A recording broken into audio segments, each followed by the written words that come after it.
Hey everybody, welcome to Navel Gazing, the Valley Indy podcast. My name is Eugene Driscoll. I'm leaving the camera off for this one. You don't need to see my ugly mug at the moment. But in about 15 minutes, the Derby Board of Apportionment and Taxation are scheduled to meet on Zoom for a special meeting. Special as in it's just not one of their regularly scheduled meetings. So that's supposed to start at 6 p.m., right? Today's Tuesday, March 7th. I'm reading the agenda right here. They're going to have the Derby Board of Apportionment Taxation. That's also known as the tax board. That's the people that vote on a bottom line budget every year and set the mill rate. Important group there in the city of Derby. Tonight, the mayor is supposed to present his budget. 6.2 on the agenda. Maybe I'll throw the agenda if anybody wants to follow along. I'll put it in the comments below if you're watching on Facebook. If you're watching on Twitter, Facebook, I love you. YouTube, I can't help you at the moment. There's the agenda. I just dropped it below. And I have, the mayor put up the budget on the city website, I think last week. It's a total budget of $47,602,227. I need glasses. That is $755,000 less, or about $756,000 less than the budget currently in place. And the way it works is the tax board will work all this month, debate, deliberate, and then vote on a final revenue, expenditure, set the mill rate, and all that good stuff. And then the budget goes into effect July 1st. So it's really the beginning of the budget process in a lot of ways in Derby. If you've been reading any of the Valley Indy stories, when it comes to Derby, there has been a lot of fighting back and forth between various factions. I mean, you've got the mayor's office sort of at odds with the chairman of BOAT to a certain extent, Roberto Santos. I did a story last week about how some members of BOAT are not satisfied with the relaying of information when it comes to the budget and all that. I don't know if any of that will come up tonight. But most importantly, I guess, it is a mill rate decrease being proposed by Mayor Dziekan. Mayor sets the mill rate at 38.2. That is 0.4 of a mill, less than the current mill rate of 38.6. Earlier today, let me see if I can grab it. I did some math, which is always dangerous. So that means a single family house assessed at $160,000.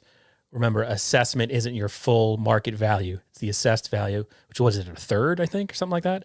So a single family house assessed at $160,000 would pay $64 less in taxes if the budget was approved as is.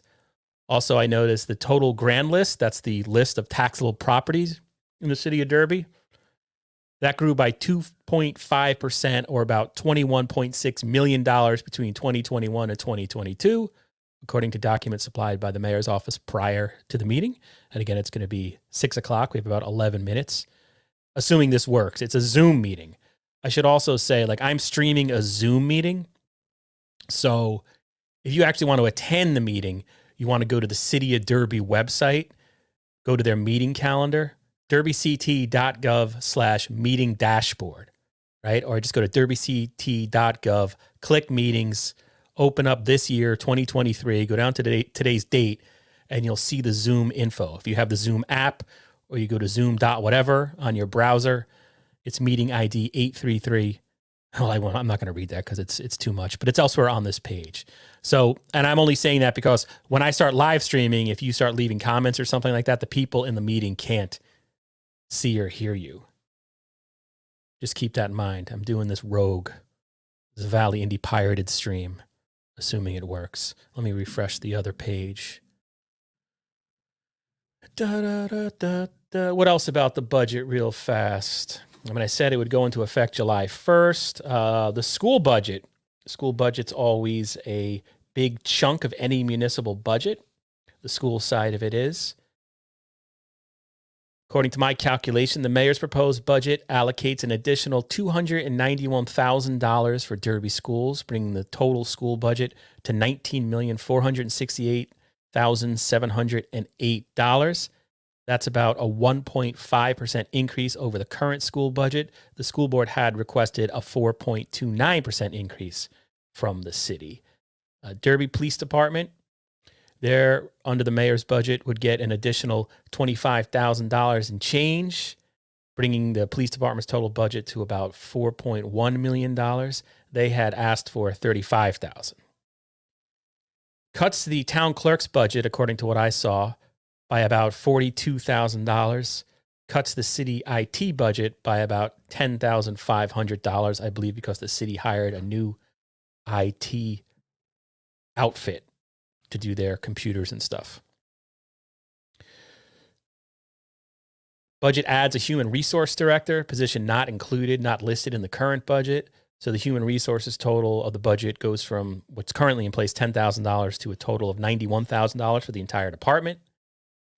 Mayor's budget also includes the position of economic development director for $89,500. They also have money set aside, approximately $100,000 in change, between 100 and I guess 110. They have that set aside, Derby does, in their special working balance in the mayor's proposed budget. My daughter, I'm here with just me and my daughter. She might be calling for me. My wife is out with my son. But anyway, that is special working balance that should Derby, and they're expected to, and they have to really, in the next couple of months, hire an finance director. They have the money to do so. Jim Pepe, I thought the assessment might be... Yes, that's right, Jim Pepe. Thank you so much for that. Yeah, let me see if I can make that live.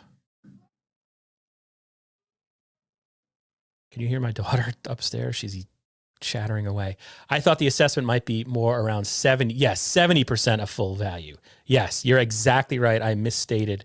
I could tell as it was coming out of my mouth, I was getting that wrong. But sometimes people, if I say a house, assessed at $160,000, they think it's low, but that's 70% of the total value. So again, it would be a $64 decrease for a house assessed at $160,000. I think I live in Derby. I think my house is assessed at $150 last I checked. What else? I mean, I would expect going into this meeting, there might be some, the school budget might be an issue. It has been in the past, where the school board has requested a certain amount and they say they're not really getting what they need to run the school district. So we'll see what happens there. Insurance costs are projected to drop by about $178,000, according to the budget that I saw. Employee benefits are dropping by another $664,000. The tax assessor's budget is increasing by about $50,000, and that's to pay for half of a state-mandated reval that is coming, because Connecticut mandates you do a reval every 5 years, and it always makes the budgets impossible to follow and gets people voted out of office and sort of creates chaos to a certain extent in our local municipalities. I know when I reported in New York, the towns would always delay those revals for like 30 years, which created all sorts of other problems over there in Westchester County. Oh, now I got to take your comment off. Sorry, Jim. I didn't mean to leave you up there as the sole author for like an hour. And again, I know it's kind of weird because I'm not using my camera, but I didn't shave today. I'm tired. I'm wearing a Coors Light sweatshirt, so I can play a Derby song to kill a couple of minutes. Derby, Connecticut. What a nice small Connecticut town. They've got just 5 square miles. That's all they got there. Other things going on. Tomorrow night, there's a meeting in Ansonia that could be interesting. It's 5:55. The meeting should start in about 5 minutes. They have a public hearing on a basically rewritten tax incentive agreement with the Primrose companies, the company that has already purchased land on Olson Drive. The previous tax incentive agreement had a giant mistake in it where the city had listed the wrong assessment for the property. It apparently had been listed like that for at least a decade. So city attorney, business folks, I guess, and bean counters rewrote that, and that's subject to a public hearing tomorrow. You can see valleyindy.org for more info on that. There's also 2 letters to the editor, one from the head of the Democratic Party in Ansonia criticizing the new tax incentive that's being offered, and then one from a member of the Board of Aldermen responding to the Democrats' letter. That's again on valleyindy.org. Probably after this meeting, I will share the second letter, or you can go get it right now. So that should be interesting. Up on Thursday, there is possibly a decision coming from the Seymour Planning and Zoning Commission on a zone text change. They want to add language to where Villa Bianca is that would allow a residential mental health treatment facility. There are plans. A developer or a private business wants to purchase the Villa Bianca property and turn it into a treatment center for young adults for mental health treatment. Am I saying too much? Sorry about that.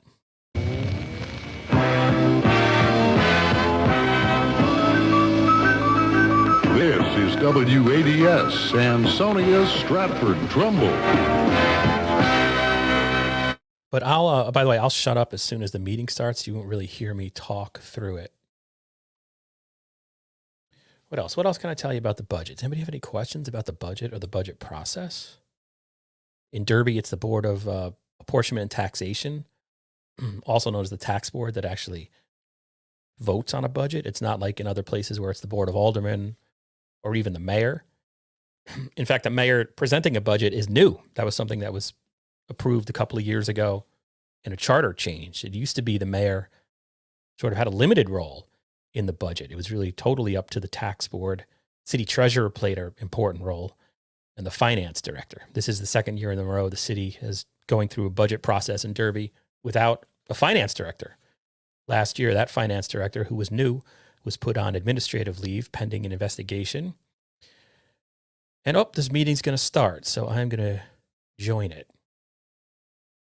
Hopefully they can't hear me talk.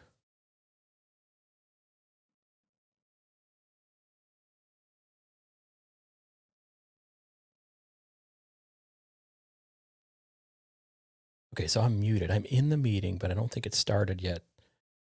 Let me see if I can share it.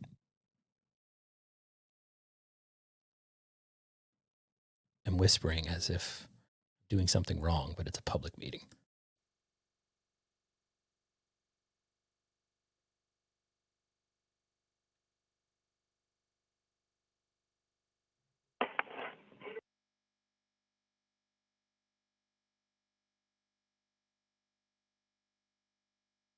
People in the chat, if you can hear, I mean, there's nothing going on right now, but once the meeting starts, let me know if you can hear it.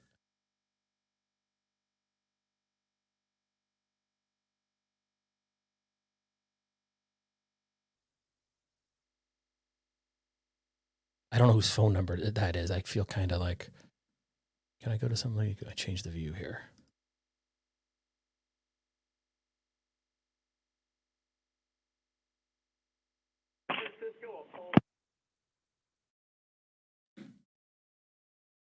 That's the thing about joining these conference things from your phone. You just never know when information is going to be displayed. Same thing with Google Meet. I don't like Google Meet. Puts my Gmail address out there for the world to see. So we've got some members of the Board of Ed Mark, there. are you there? Could you just hear Carloni say, Chris. Mark, are you there? Yeah, this is just Chris. I'm on my wife's computer, so you see her name up there, but I'm here. Okay, thank you. No problem.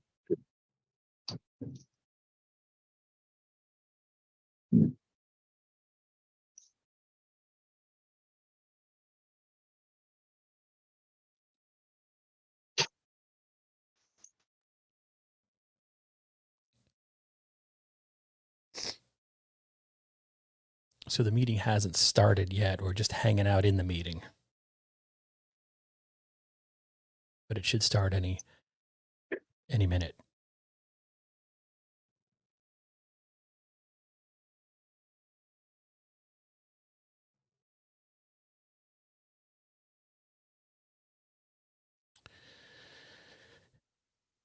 Da-dee-da-dee-da. I see Mayor Dziekan's in the meeting. You can see his Neither, name. Mark. Just let me know when you think we'll be ready to start. You can see his name. Okay, you might have got double feedback. I just wanted to make sure you could hear the meeting, and I have another laptop, and we're all good.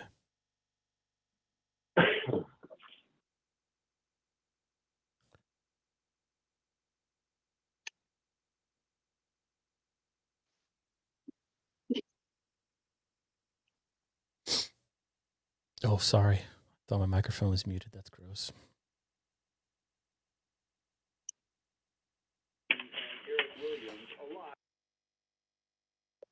So if you're just joining us, this is the meeting of the Derby Board of Apportionment and Taxation. Mayor Rich Dziekan is expected to unveil his budget for the first time in public during the course of this meeting. Mark, can you hear me? He's proposing a mill rate decrease Okay, thanks. of 0.4. House assessed at $160,000. If this budget was approved tonight, which it's not going to be because it's the beginning of the process, you'd pay $64 less in taxes next year. Okay, looks like we're pretty well set to go. Hang on. Let me know when you're ready, Louise. Okay, go. All set? All right. We call the meeting to order to. This meeting is being recorded. Okay, we got the recording going. Call the meeting Tuesday, March 7th, 2023, 6 p.m. For the Board of Apportionment and Taxation. We all rise for the Pledge of Allegiance, please. I pledge allegiance to the flag of America and to the republic for which it stands, one nation, under God, indivisible, liberty and justice for all. Thank you, Mark. We get Louise, we get the roll call, please. Thank you. Mr. Alberta? Here. Thank you. Mr. Blaskowitz? Here. Mr. Carloni? Present. Mr. Roche? Present. Mr. Gray? Present. Ms. Mancini Wright? Going to be excused for today. She won't be here. Thank you. Ms. Orizzetti? She's excused and she won't be here. Thank you. Ms. Patel? Here. Thank you. Ms. Pertoso? She's Ms. excused. Pertoso? She's excused. Thank you. And Mr. Santos? Present. We have 7 present members. Present. Thank you, Louise. 7 members present. Thank you very much. Number 4, public portion. Anybody from the public would like to speak? If I may ask, Mr. Mayor, if Yes, we sir. can, in order to receive better information and share what we need to for the budget, is it possible to conduct the public portion after you read your budget? We're going by the list of the order on here. Sure. If anybody wants to speak, go ahead. I would like to say something. Number one, I'd like to congratulate Jim Blaskowitz for his job on in Public Works. Would you state your name, please? Sorry, Louise. Jennifer DeRoche, 184 Seymour Avenue, Derby, Connecticut. Thank you. And I just want to congratulate Jim Blaskowitz for his job in Public Works. But I think he needs a waiver now to be on the tax board, doesn't he? From what I've heard from Corporation Counsel, I do not. There was a spot back in a meeting, I think back in April of 21, that town employees do not need a waiver. All the others, Chris Carloni, everybody else has had to get one. So I just want to make sure we're all on the up and up here. Something's not right. I'll try to find the meeting with the number on it. But yeah, We'll get back to you on a corporate council ruled on that. Anybody else from the public would like to speak?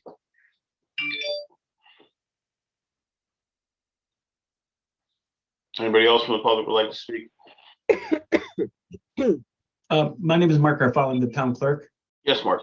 And I would like to reserve a time after the presentations to speak, because I don't know what is going to need to be said after the presentation, if that's okay. Okay, well, we submitted the budget on the 1st. It's been out there. And the public portion is right now. So I'm not going to carry this meeting on until 4 in the morning. Anybody has anything else? Anybody else from the public like to speak? Yes, Karen Chemises, 25 John Street. I There you do my best work at 4 o'clock in the morning, so if Me you want too. to go that long, that's fine. My question that is with the pension, you've got $1 million going into the pension plan and then 900,000 for the police pension. Does that bring the payments up to fully funding the accounts, or are we still in a deficit? That's my first question. And what is the amount that the actuarial generally recommends? I figure that my questions will be presented this evening, and then I will probably find out the answers at a later meeting, but I'm going to present my questions now. Okay, thank you. Next question is the reevaluation. That's so that you can get it moving so that it gets implemented in next year's budget for 2025. That is, Nancy, if that's correct, did the state mandate that again?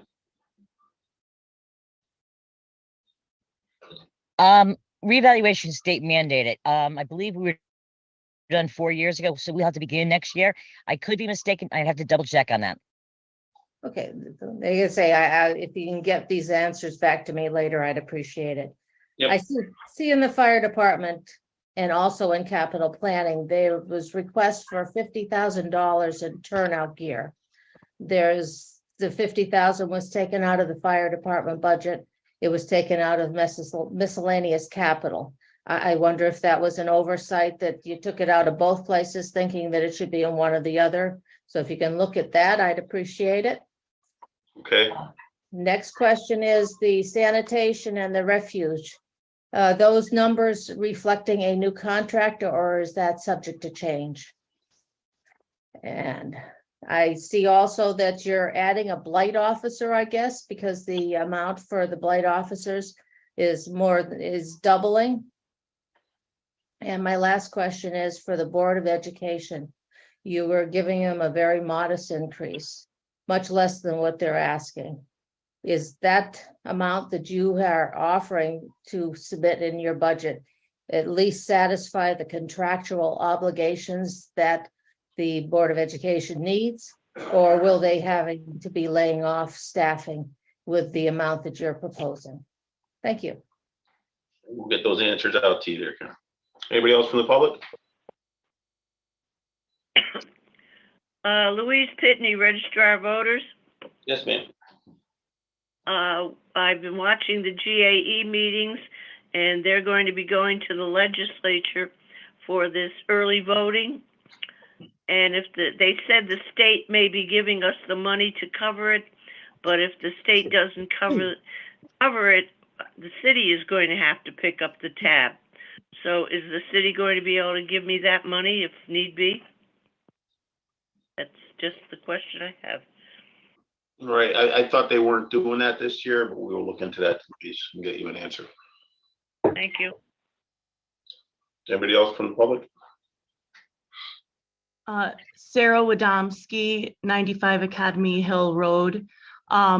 Just in reference to Ms. DeRoche's comment about waivers, I mean, I just pulled up the charter here and it says section 13, dual office holding.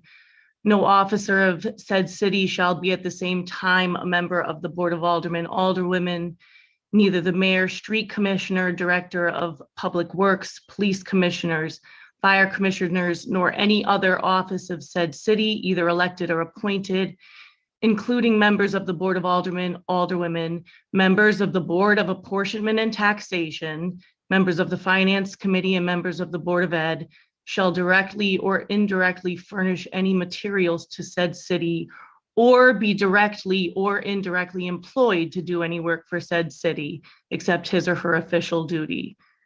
The provisions of this section may be waived by a unanimous vote of the Board of Aldermen, Alderwomen.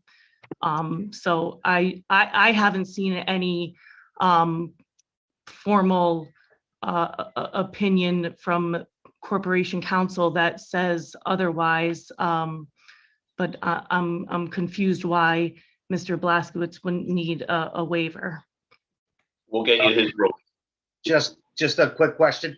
I just want to let you know, specifically recorded on the Board of Aldermen and Alderwomen meeting from April of 2022, item number 7-4-1 was the agenda on the minutes, was from the Corporation Counsel, ruled that it does not apply to employees of the town. Okay, we're going back onto the budget. Anybody else from the public like to speak? Yes, my name is Mark Arfalo, town clerk. Yes, sir. I'd like to, and if you're not going to have the flexibility to speak after the fact, I'll speak further at a next meeting. But in the whole budget, you're the only position you're cutting out is the position of a clerical clerk in my office, and this is the second time in your tenure that you've tried to eliminate that from the budget. It's a position that is needed. It was approved by the Board of Aldermen, and I respectfully request that the board put that money back in the budget. It's been vacant for 6 months, and I can't get any action to have this position approved. And I think it's completely inappropriate, especially when the income from this office is being increased by a large amount. So once I get an explanation of it, I'll be happy to speak about it further, but I'm extremely disappointed at the way this office is treated. And thank you, board members, for listening. Thank you, Mark. Anybody else from the public? Anybody else from the public? Third and last, anybody from the public? Hearing none, I'm going to close the number 4 public portion.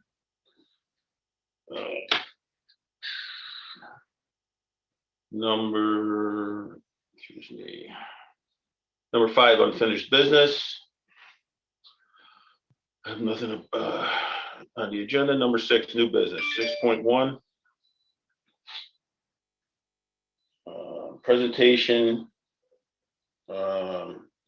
Presentation celebrate Derby 350 year signage committee. Randy Ritter, discussion possible action to transfer $3,500 from 8400-390-0390-000 working balance to 8200-250-251-0000 celebrate Derby 350. Randy, would you like to step up? Yes, hi. I'll try to be brief because I know you have a busy schedule today. I'm a member of the Celebrate Derby 350 signage committee and have been asked to provide an update and request for funding. So I'll jump right into it. We have a project where we're trying to celebrate Derby's 350th birthday, which is coming up on May 13th, 2025. We're trying to get a head start and get out there into the community. And one of the projects that we have is a historic signage project. And so the purpose of it is to preserve and promote Derby's rich history and educate the public about our history, also to enhance the downtown development efforts and leave a legacy for future generations. Those of you who recall our Derby's 300th anniversary event, we didn't really leave much of a legacy behind from that event other than the time capsule, which will be opening in 2025. So we have a signage, we have a number of historic locations that have been identified by Jack Walsh using he put together on Google Maps a bunch of historic sites that are part of the downtown Derby area or the borough of Birmingham. It's also known as that. So a number of items or another number of areas have been identified as historic areas that could utilize promotion with signage. Some of these sites no longer exist, and some of them currently do exist. All right, any We questions? we have a number of signs that we'd like to put up for this year for 2023. You're seeing 3 of the signs here. One is for Sterling Opera House, one is for Birmingham Green Historic District, and one is for the Harcourt Wood Memorial Library or Derby Public Library. There's a 4th sign that we'd like to put up for the Brian Dennehy Bridge as well. So those are the 4 signs that we're looking to do for this year. They're city-owned properties. And so the thought is that the city would cover the financial component for city-owned properties, and then we'd use that as a springboard to get private property owners to also do signs on their historic buildings. We did some research on the pricing and different types of signs, from raised aluminum to raised bronze to raised aluminum with a bronze finish casting. And based on the size, they have a cost associated with them. Each of the signs we're hoping to have the official city seal on it, so it provides some consistency across all the signage. But some of the signs may be larger than others. The ones we're looking to do in 2023 are all 8x10 raised bronze casting signs. This is what they look like. So we're looking to begin this and have these signs in place for May 13th, 2023, which is the 348th anniversary of the city of Derby. So we start this year and do more signs going next year, and then finish up on May 13th, 2025, which would be the 350th anniversary. So those are the signs right there. And then we use it as a way of promoting the history throughout the year, and raising the idea that we want to do a 350th celebration. So what we're looking for right now is $3,500 to install the first 4 signs by May 13th of this year. And then we would come back in future years for future requests to do additional plaques for city-owned properties. And then we have other areas within the city that we need assistance from, but that really doesn't apply to this group here. So that's the presentation. Any questions? All right, Randy, thank you. Can I have a motion to accept? Lake Alberta motion. I have a second. I second. Who's that? Jennifer. Thank you, Jennifer. All right, we'll open it for discussion. First off, Randy, I think this is phenomenal. I remember the 300 when I was with St. Michael's, and we were at the Polish dance group in the parade. My one concern, and I think I brought it up to Jack, is that you were mentioning bronze. And the way things are today with people stealing stuff from cars and bronze plaques and everything, we had the thefts up at Whittick Park. The security of these plaques, will they be secured enough where they won't be stolen? Which I know there's no guarantee on that. And have you looked at possibly concrete or some sort of marble to etch it? That was just a quick question for you. Yeah, we haven't really looked at concrete or marble. We did look at the raised aluminum casting. So I don't know if that is has the same issue as bronze. I don't know if people are going to steal it if it's aluminum versus bronze. I don't know. Okay, it just looked like a concern. Yeah. A lot of it. It was sad to see them taking all the military plaques out. But anybody from the committee or board have a question or comment?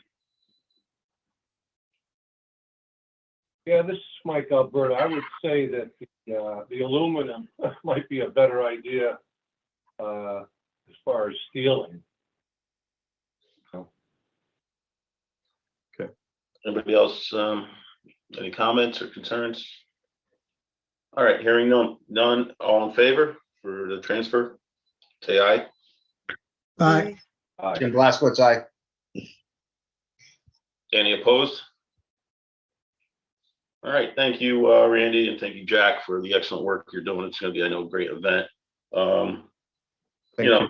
I mean, that's for security stuff. They just look at it. Possibly you're still going to do the bronze, and I think the bronze looks great too. But unfortunately, these are the times we're living in. So if you just take that in consideration, and I look forward to seeing those going up. All right. Thank you. Thank you, sir. I just have one question. Should Jim not be voting until we actually find out if this is legitimate or not? We have a ruling from corporate counsel. So the charter means nothing? I'm saying we have a ruling from corporate counsel. So that's what I'm saying, Jen. I don't have my law degree. He does, and he ruled on it. Any other discussion on this motion? All right. All in favor? Yes. Opposed? I didn't hear any. Thank you, Randy, for the time, and thank you, Jack Walsh, too.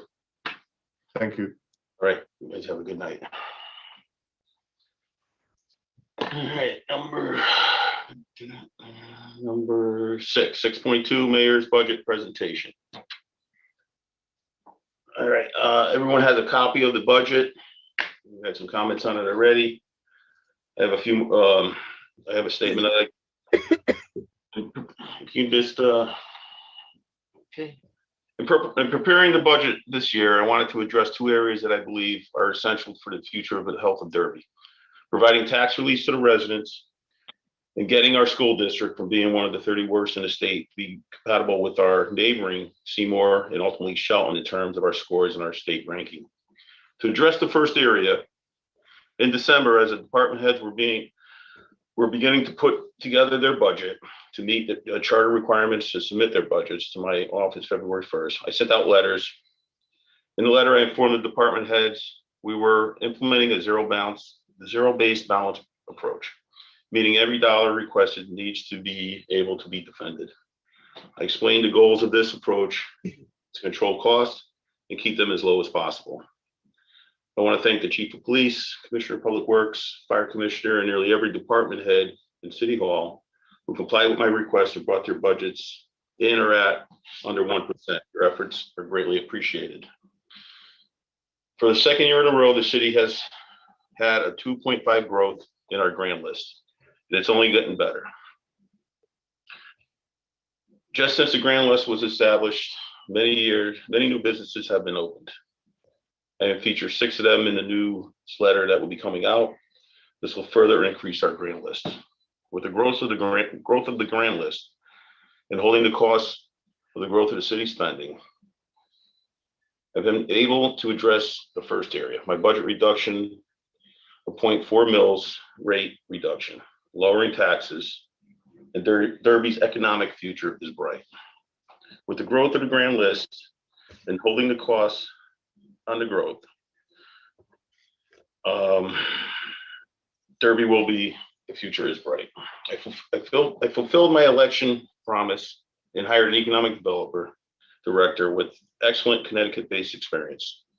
He has done an outstanding job so far. He has been busy meeting with numerous developers looking to invest in Derby's future. He has been helping and guiding existing projects such as Cedar Village, which is expected to have shovels in the ground early spring, Trolley Point, which has already broken ground, driving pilings in order to proceed with construction. He has been hard at work with my chief of staff, city engineer, corporate counsel, and economic liaison, working together on moving forward with development of Main Street South and the Fountain Lake Industrial Park, both of which represent significant opportunities for the grand list growth, allowing for an even greater reduction in taxes. Just recently, we met with a local developer concerning his plans for a $7 million renovation of an old factory site into a mixed-use commercial residential development, which we expect to be before planning and zoning for approval in late spring. Under my leadership, Derby is moving forward. Fortunately, the news regarding our school district is not as encouraging. Our district continues to be an alliance district, which means student scores are among the 30 lowest in the state. Months ago, I reached out to the superintendent of schools with a request to meet and discuss consolidation of the business operation. which will provide the district with additional fundings without having to raise taxes, and establishing a plan with a goal to move the district scores up. In action items to meet those goals, bring us with the Alliance District designation and bring the school student scores on par with surrounding non-Alliance districts like Seymour and ultimately Shelton. I was surprised that my request generated an email response from the Board of Education chairman, resulting in no meeting taking place. But when the superintendent wants to meet on matters he considers important, a simple call or email is sufficient for me to arrange it to meet and include whatever is necessary. Everybody all right there? I hear a lot of coughing. Hope you guys are feeling good. When I, as mayor, request a meeting to talk about things I consider important, why do I not get the same courtesy? What harm is there in the discussion between the professionals who oversee every aspect of the school district operation and myself as the mayor? Combining the district and city business operation is something that takes place in 60 municipalities throughout the state.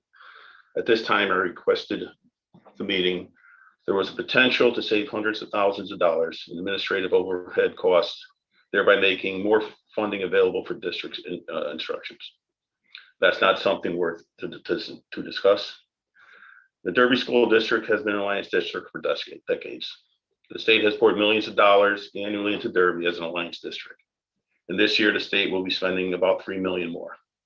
Spending isn't the problem. Derby ranks near the top 1/3 in per pupil expenditures, spending $21,468, far more than Shelton at $17,402, and Seymour just behind at $17,395. We're spending the money to succeed and failing for 10 years. That needs to change. The failing school district negatively affects our city in so many ways, not the least of them, economics. I refuse to accept that it cannot be developed a path forward with measurable goals and action items to improve our scores and standardized testing, to not only rid ourselves of the Alliance District designation, but bring us comparable with other non-Alliance Valley towns. I renew my call for the development of just that, a comprehensive plan with measurable goals and necessary action items to just do that. So the progress in attaining such a goal can easily be measured by everyone. I asked the department heads to submit their budget using a zero-based budget approach. The school district did not do that. All departments are required by the charter to submit their budget request to my office by February 1st. The school district did not do that. In fact, when the Valley Independent published the school district's budget presentation, that information had still not been given to my office or financial department. The school district is the reason behind a number of the auditor's negative findings. For a second year in a row, they have failed to balance their financial records with the bank statements on a monthly basis. And as a result, their books are out of balance and have caused the city to request 2 extensions. This and other financial difficulties have been giving me little confidence in their budget numbers. This year, according to the Office of Policy Management, the school district will receive an additional $477,380 in state funding. My budget contained an increase of $198,326, or a 1.61% increase, which is significantly above what other departments have received. And I believe it is more than fair and generous. I could have easily cut back on that amount based on those circumstances I cited and passed the additional relief on to the taxpayers. Some may ask, why didn't you? Let's just say I'm a good guy who believes in second chances, but not third or fourth. The school district needs to bring its financial practices in line with all the auditor's recommendations.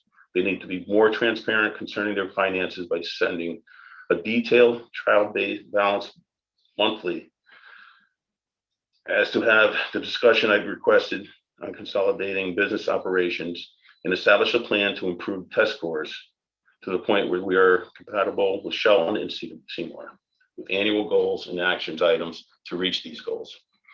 This budget, like the many that I have gone before, at the end of the fiscal year, will have unexpended funds returned to the city's general fund and become part of the city's unallocated fund balance. Beginning with this budget, I am advocating the establishment of a non-lapsing funds that can be used to carry over funds related to specific purposes from year to year.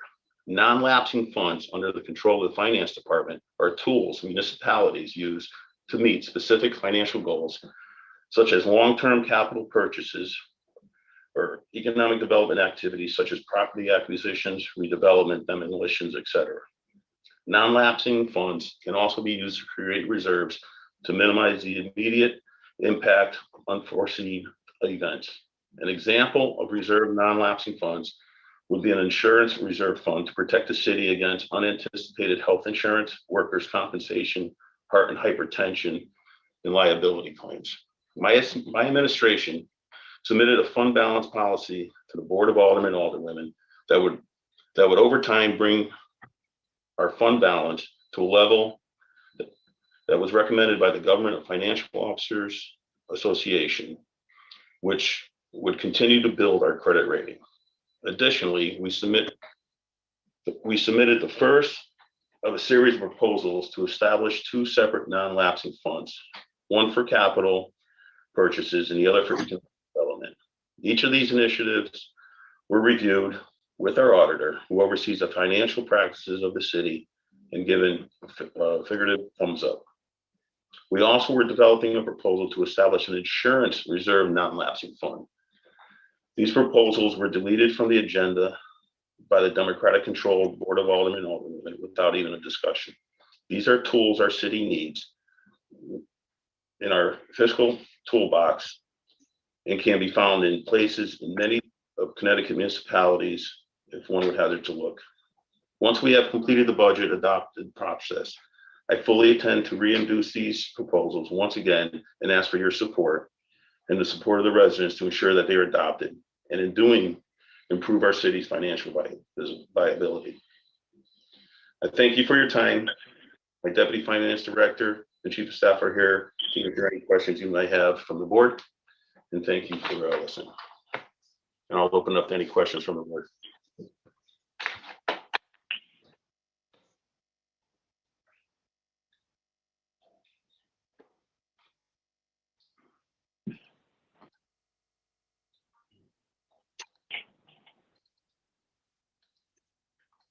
Hello, Mr. Mayor, this is Roberto Santos. Yeah, I appreciate the time spent in writing the report and assuring the consistency of worrying about Derby's people and the finances stability that we have, One of my questions would be, you mentioned a few times with respect to how the department heads have sent you the reports for February 1st date, according to the charter. And I see that that wasn't a consistent remark where a lot of the department heads weren't ready to submit for the February 1st date, because the boat didn't get it on that February 1st, according to the charter.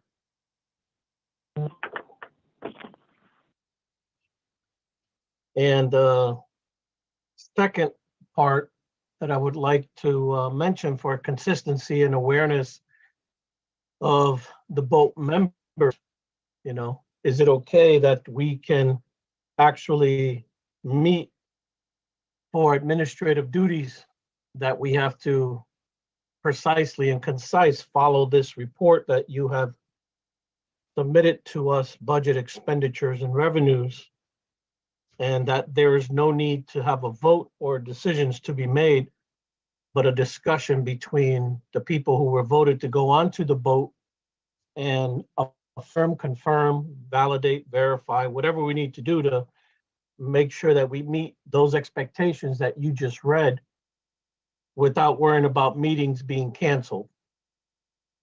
If this is okay, that we can continue, the discussion about, allowing us to meet without canceling.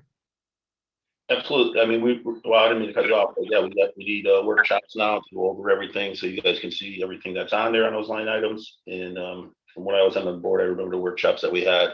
They gave me the opportunity for the department heads that come in front of us to yay or nay for the budget process. Absolutely.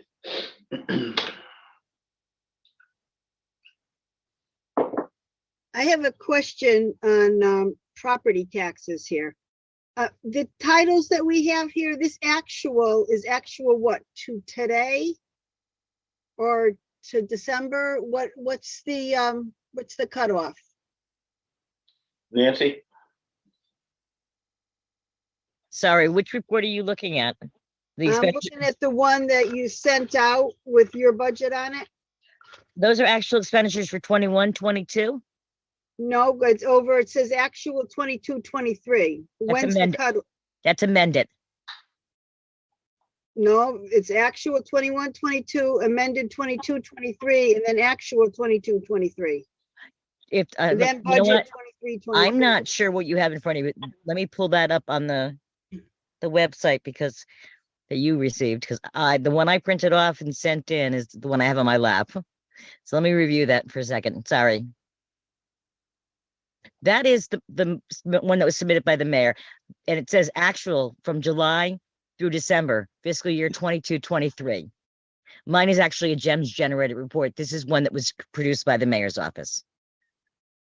Okay, so amended, excuse me, amended includes whatever changes you've approved in the budget process. So when you move money from one line item to the other, that changes the current budget amount. So you have the original actual budget, then you have the amount that was expended, then you have the amended amount. So the amended amount includes whatever transfers the voters approved up to that point.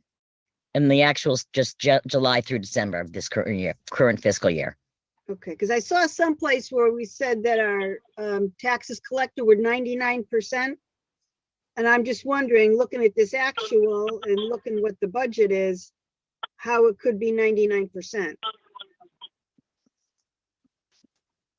In some of the paperwork that was sent to us in the last.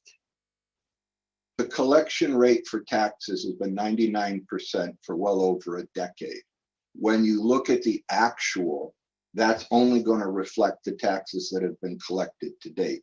So if you're looking at a 6-month period, an appropriate percentage would be around 50%. And I think the last report we did for MFAC showed that the income for taxes was 57%. Plus, in addition, the second part of the fiscal year includes supplemental motor vehicle in addition to the second portion of personal property and other taxes. Weren't we going to break that out separately, like prior year taxes versus current taxes? Didn't we talk about that last year?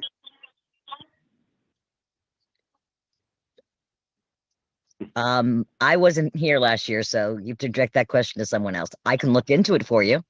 I'm not sure I understand your question, Jen. Would you repeat it for me, please? I thought there were 2 line items, one for prior year taxes and then one for current year taxes. There are 2 line items in the budget, one for prior, well, it's, I don't know Here if it it's just says called prior property. year taxes, but yes, the city does not send taxes out for collection that are within an 18-month window of due. Anything beyond that, where they are sent out for special collection purposes, are then reported in a different line item. That is correct. And the Board of Aldermen will be reviewing a proposal from Tower regarding collection of that past due taxes on Thursday, I believe. And Jennifer, the lines you're looking at, the property taxes, Yeah. Walter, does that include the motor vehicle as well as real estate, correct? Yes. Motor vehicle's got its own line here. No, that's that supplemental motor vehicle. That's the bills that come out in July, January for new purchases that happened after the close of the October 1st grand list. Okay, this says municipal transactions, motor vehicles taxes. And then in the other report, it says supplemental. So we've got different. I'm looking at the one that the mayor submitted, and it says property taxes, which is current property tax, which includes real estate and motor vehicles and personal property. Supplemental motor vehicles is a second separate line item. And then if you go down a little further, it's prior year tax collection. And the municipal transition for motor vehicle is a state-funded line item for the reduction of the mill rate for motor vehicles. As a state mandate, they reimburse us. Okay, because we have something here that says prior year taxes collected. A little further down, and then we have property taxes. So it's a little confusing because I don't know how it could be added in there if it's a separate line. And the budget is 250,000, and that is the prior year taxes that were not collected during the last year. Right. So that has to be separated. That's the way the state requires us to report it. But we've got 60,000, and you're saying we're looking at getting in 250. It's And very if we highly look likely. at what we did, 21-22 was 73. I mean, our actuals aren't coming anywhere near these numbers that you're bringing in here. I think I just explained that there is a proposal that's going before the Board of Aldermen from Tower, who purchases these back taxes and pays for them directly, and then goes out and does their collection efforts on their own. I don't remember the exact figure, but I'm pretty sure it's over $200,000. Yeah, but you're talking in the future that's going to happen. I'm looking at numbers. No, I'm not right talking in now. the future. I'm talking about right now. If the Board of Aldermen approves the proposal on Thursday night, Tower will cut a check in this fiscal year for the amount that's involved, which I believe, like I said, is over $200,000. And so that would be income for this year. That's where the numbers are based from.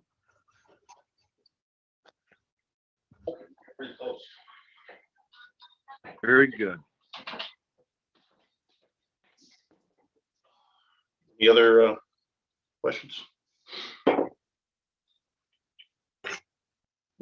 I mean, there's a few things on here. I looked at a lot of things on here that I thought were. Now, we took $1 million out of the fund balance last year and put it into our revenue. That's not correct. We budgeted for the potential to use up to, I think it was 920,000, based upon the insurance projections that we were given.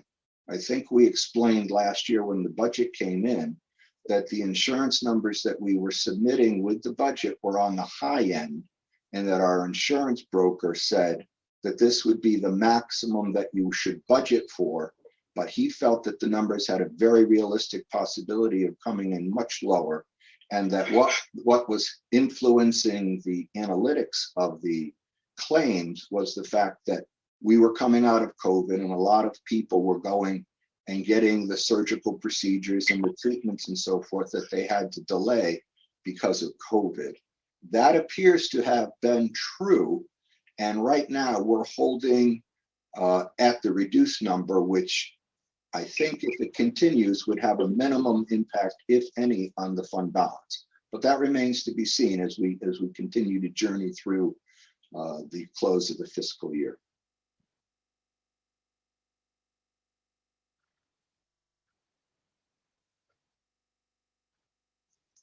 So you're dropping the income.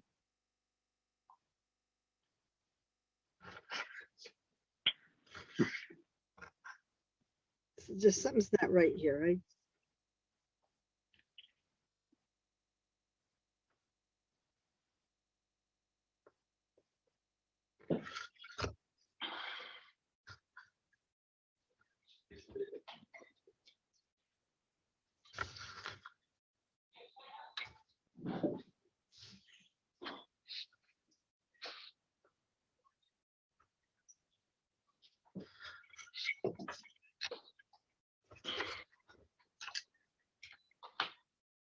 This is Mike Alberta. Where are we going with this? Jen, if you want to put your questions together and send them to us in an email or stop by, we'll sit down and we'll go through it with you. Well, I think it's better if everybody hears the questions, because it might jog a question in somebody else's mind. Well, that's all well and good, but you said you didn't understand, so that's All right, is there any other? I wanted to make sure that you had the opportunity. Is there any, I'm sorry. Is there any other questions? Sorry. I muted myself for a second. I think the income, I mean, I'm gonna go through it a little more. I went through this line by line and matched it. And I did see some things that I didn't think, I mean, it looked odd to me. So if we put the income aside for now, if you wanna look at the, sorry, start with the mayor's budget. Mark, would you be able to put this up on the screen? Sure.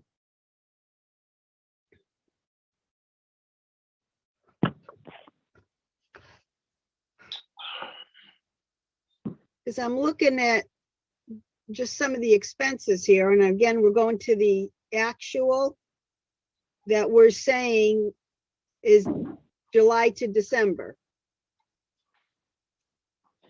And it seems to me if I'm looking at the total, the 65,000, let's just take the first line. Oh, I'm looking at the one that the Walt sent us yesterday or the other day. I'm sorry, Mark. Okay, well, I could ask just going forward, we should have one document work going forward so everybody knows what. Yeah, I agree. This was the last one that came, so that's why I started looking at this one, because I figured that replaced the second set of documents that were sent out were intended to be more readable. The first document that you got was a direct report out of our financial system, which we're hoping to replace because it quite honestly doesn't serve us well. So what I did was I took that document and I set it up so that you would have highlights to be able to easily read the numbers. If you don't want that, that's fine. You could throw that away. That's it. That one right there. Okay. And is it possible that we can get the income and the expenses used year to date? We haven't gotten that in ages. Because this is right, it says from July to December. And if I just look at the first line, mayor's wages, it says there's 65,000, and to December he made 36. Well, 36 and 36 is 72. Well, you assume that the pay periods are exactly the same, and there could be an extra week in one six-month period versus another. But generally, that's the calculation you would use. So these aren't really 50% then. When it comes to payroll, you'd have to look and see how many weeks are included in that July to December period. I don't know that answer off the top of my head. Okay.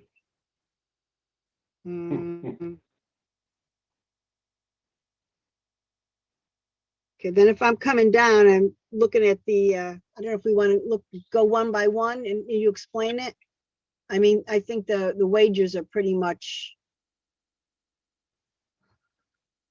I mean, that's contractual, so I think that's fine. Yeah, there's the only change in the mayor's budget is he's asked for an additional $250 to be put in petty cash. Okay, then if we go down the next, probate. Probate's the same, no change. And that is what we put forth to the It's what we cities. pay. Yeah, it's just a stipend that we pay. Same thing for the finance committee. That's just wages.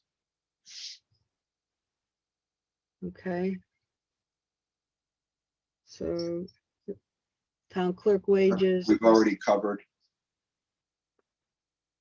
I have a problem with eliminating that clerk. Well, that's fine. I mean, MFAC is telling, and I'm bringing this up to the rest of the tax board, MFAC is telling us that we're not staffing, and now we're getting rid of more people. That's staffing in the finance department. Keep it Well, without. but in general, that doesn't mean staff somebody in the finance department and get rid of somebody else. The mayor will address the reasons behind that cut when the time comes. Well, I'm talking to the rest of the tax board to see, what this is a workshop, their feelings are about eliminating that position. We are gonna go through this line by line, correct? You can. No. Yeah, that, I thought that's what workshop was all about, to go Yeah, through that's the what I'm budget trying line to by do line. here. It's kind of what I'm trying to do, so that's, Yes, we will be here to 4 PM, 4 AM. That's fine. Hmm. That's Yeah. what the workshops are all about, and that's why we're 2 weeks behind as it is. You're not 2 weeks behind. You're right on schedule. Our We're not on schedule. our last 2 meetings were canceled by the mayor. So that put us 2 They weeks were behind. called- They were We should have called had the heads of departments lined up already and ready to go. Chris, the mayor is the one authorized by the charter to call the meetings. And I see in the note today that you sent out that all we have is the Board of Ed. There's no other, There are two department heads. The mayor has asked for this time to present his budget, and the Board of Ed asked to appear, and I discussed it with the superintendent, and he will be coming next time. After that, you are free to schedule whoever you want on the remaining dates that the mayor has set up. I did receive a request from the fire commissioner to come and discuss his budget with you today after I left the office. I don't know if there's others that have come. If you want to, as a board, schedule in different departments into the timeframes that the mayor has scheduled, you're free to do so. Just let me know who you want and when you want it. we need to see all the heads, I would assume. Library, fire department, we saw public works already. All of it, sanitation, that was part of public works. The buildings, library and such. I think we need to see all of them to do our job as good as Yes. possible. I agree. Yeah, and this is, Roberto, this is why I asked to have these workshops as often as I can, because yes, we are behind. According to what the mayor just presented, that he received the budgets on February 1st, but the vote did not. And this is why I did ask for more meetings, and then I don't know why they were canceled. I just don't know told, why this is such a problem. I mean, I would think that you would want for the taxpayers, for everybody to get together and be able to discuss it. I don't know why this is like pulling teeth. it's not like pulling teeth, it's called following the charter. No, well, we Set already up saw the you don't meeting. follow the charter. Don't even go there. Oh, yeah, okay. Look, this isn't going to be a political grandstand. We're here to answer questions on the mayor's budget. We'll answer whatever questions you want. And then you can go through and do whatever you want after that. But I just, We're going down line by line. So now I'm asking the rest of the board how they feel about putting the clerk's position back in. Can we just ask whatever questions you want answered by myself or the deputy finance director? And then you're free to continue your meeting for as long as you'd like. Well, what if we need you through it? No, I mean, you're supposed Jennifer. to be supporting us.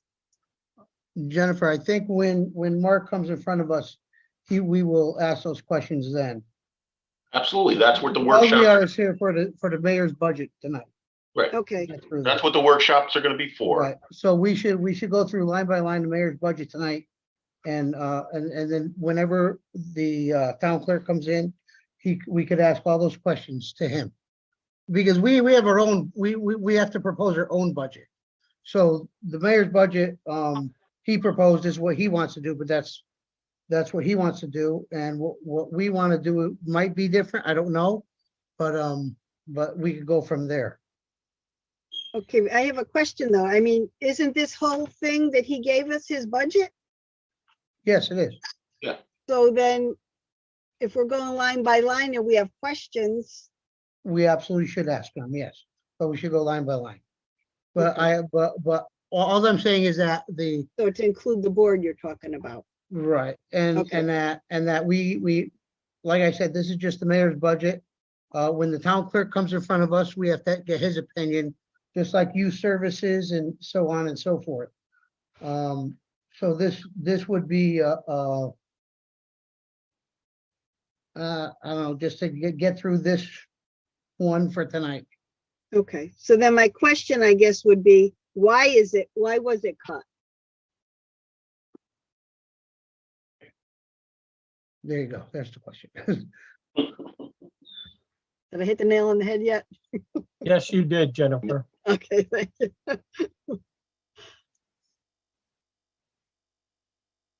Mayor, why was that cut? I'm sorry, which one was that you guys were talking there? The clerk's wages, the clerk's secretary, the clerk that you cut in the town clerk's office. Yeah, we're getting a lot done with less. That's so getting people to work. It's still under consideration. Well, people are getting their jobs done. He's there. He's getting it done. Yeah.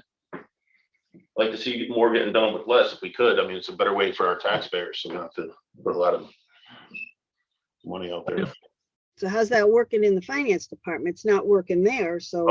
Like I said, that's a different animal and a different board that we have to deal with. So. Okay, my follow-up question to that. In the past, the Board of Aldermen has made a decision to put that clerk wages back on to the budget. And now we're taking it away again, and then maybe the alderman's gonna bring it back. I mean, this back and forth just doesn't make sense with the clerk wages.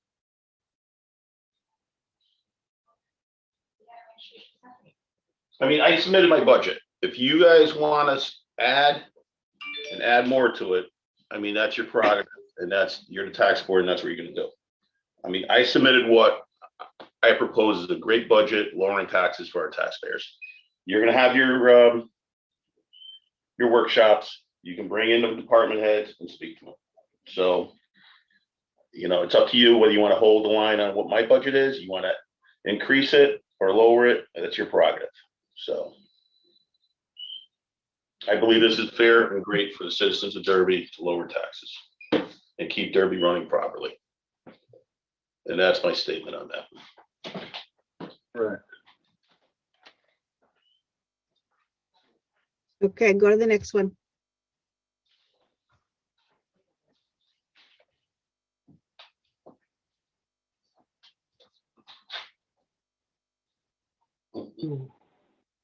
Well, you're presenting it here or what? No, I think Mark's controlling it. Let me just in the idea of expediency. If the department request was forwarded by the mayor, then I would suggest we don't even bother looking at those. You can discuss those with the department heads when they come into your workshops. Because a number of the department heads' requests were just accepted as presented by the mayor, since they fell in line with his letter that he had sent out. There were a couple I noticed that when I was comparing what the department had asked for wasn't what was written here, but we can do that as we're going through. Mm-hmm.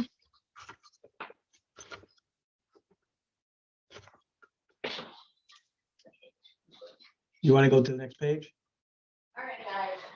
Hang on, I'll go. So we're out of, I guess we're out of the clerks, right? Mm-hmm.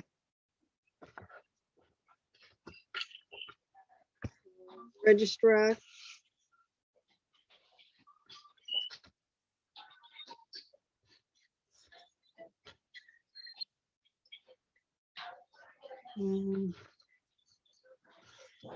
Legal fees. Now this IT, is this now the new company? Yes.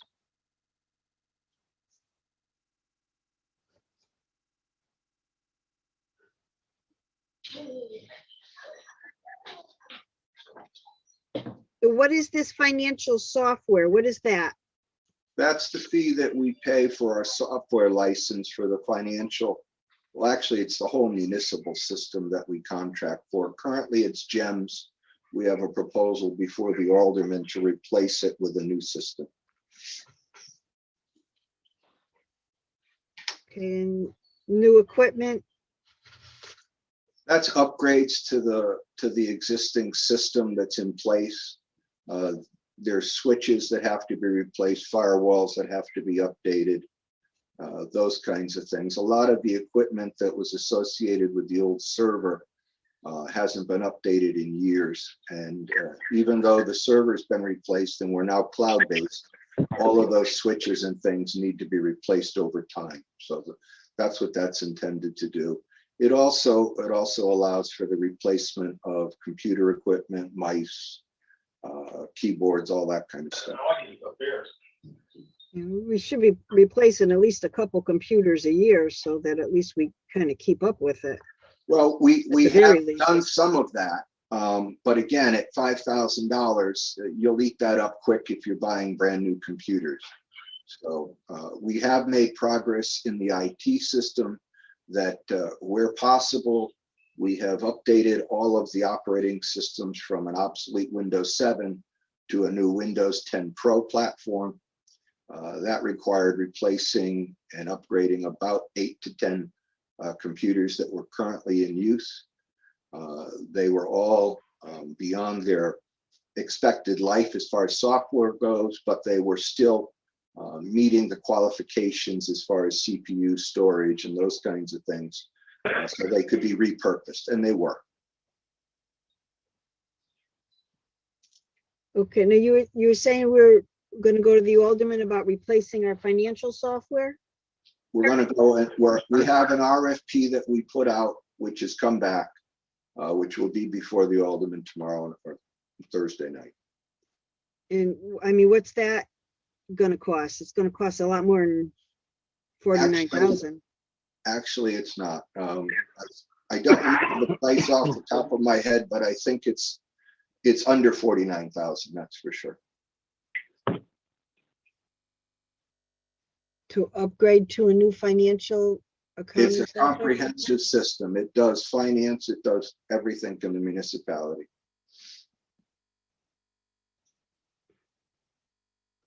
I did that for a living, and for the country club software, let me tell you, it was a hell of a lot more, 49,000. Oh, I understand that. And I think we were very fortunate to have the company submit the RFP that they did and for the cost that they did. But the 43,000 is what we paid last year for GEMS. So it's not an amount that's ridiculously low by comparison, if you will. And that cost also includes the migration from the. No, the migration is in the special working balance. And do you know how much that's gonna be? I don't remember the number off the top of my head, Roberto, but we had budgeted 75,000 in the special working balance, and I know it came in below that. And then there's training that goes with that too, right? And That's all that's incorporated in the conversion. It's the conversion of data, it's the retraining, it's the paralleling, it's all of that. Yep.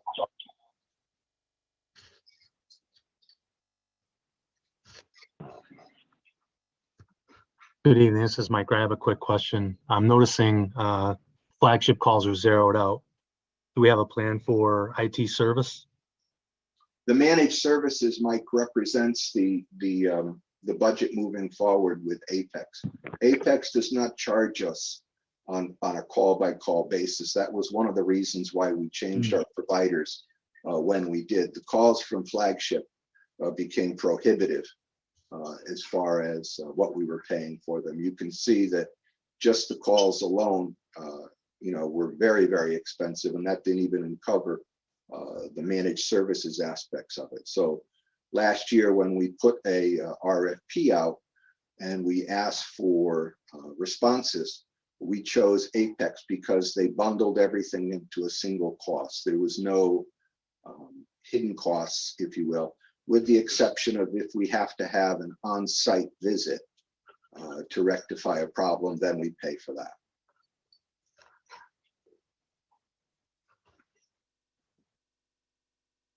Excuse me, Walt, Yeah, I just have a question.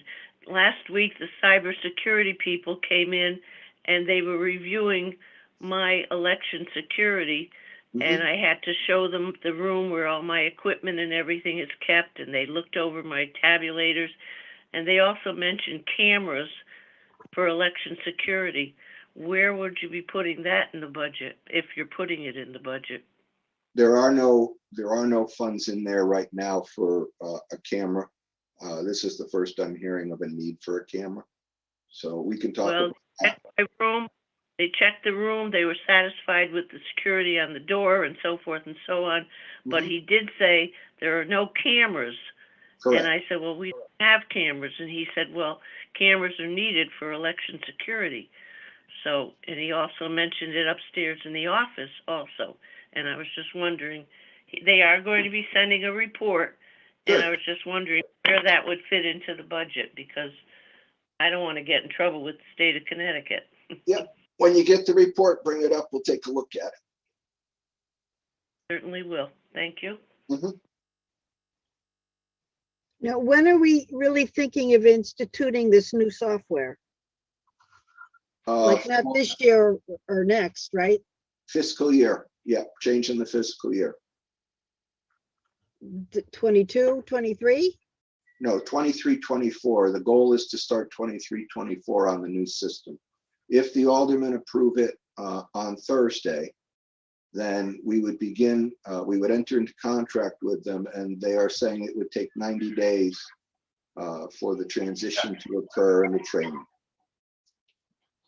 But I thought MFAC told us to wait till we had a finance director until we were settled before we did anything like that. Are we going against their recommendations? MFAC did not make that recommendation. MFAC asked a question, and I said to them exactly what I just told you. That's not the way I heard it when I listened. Well, try listening again. Oh, boy. Unbelievable. Unbelievable. That's true. I know. Well, you got to Once you made the comment, I know what I said. Oh, really? Okay. Yep. Okay. Okay, so now we're down to Human Resource Director. Correct. I understand that that was approved by the Board of Aldermen, $49 an hour for 8 hours a week. That's an awful lot of money. I don't think they approved a full-time position. So I don't want, you know, I think we got to straighten that out before we talk on it anymore. Full-time position was recommended to the aldermen at the last meeting. Did they vote on it? I thought they did not vote on it. Well, okay. They voted. I mean, if I finish my thought, maybe we'll be able to just deal with this and move on. They postponed action. It is back on the agenda for unfinished business for their meeting on Thursday. The MFAC sent a letter addressed to the entire board, asking them to move forward with both the Human Resource Director and the Finance Director. So it will be up to them what they decide to do on Thursday. So as of right now, it's not full-time, but the Finance Director I thought was all set. The Finance Director is not all set. The Finance Director position needed a job description written, which was written and submitted to the board for approval. It was also given a salary recommendation for the position. They chose to postpone action on both of those. So those are also on the agenda for Thursday for the Board of Aldermen to take action. If they approve the job description and the posting of the salary, which is recommended between $110,000 and $130,000 based upon the data we've been able to acquire, then it will be posted and we will begin to move forward. Okay, so we got to keep that in mind with this, because this might be a little premature here.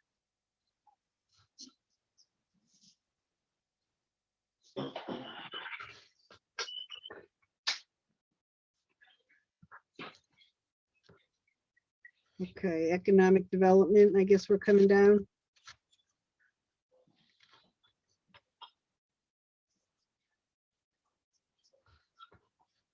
Car allowance, you took it down to 0. Any reason? It wasn't envisioned to be a position that had a car allowance.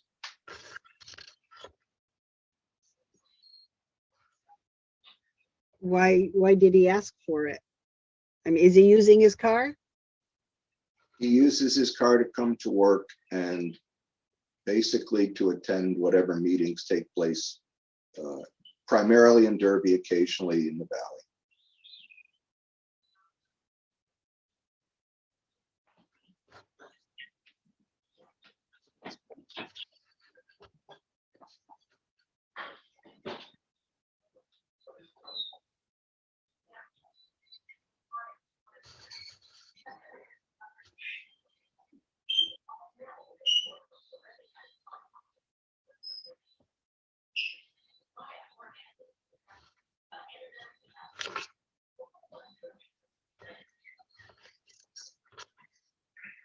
Okay, I guess if we go down, Mark, now to Health Insurance Board of Ed approval.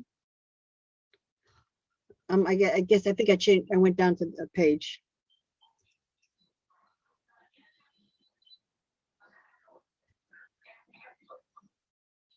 This, this finance services under the finance department.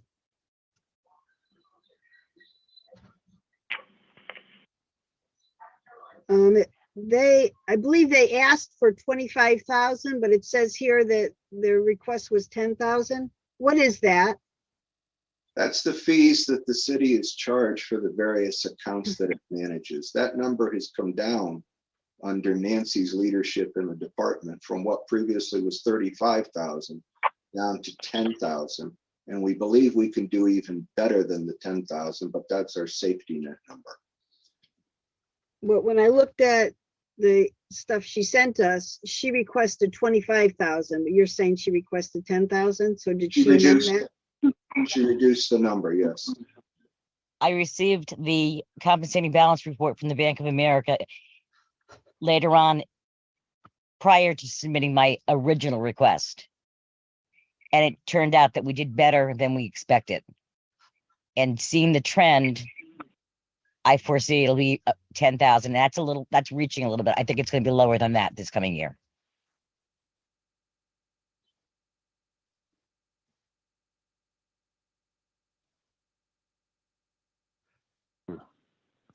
The payroll outsource fee, we only expended 7,700.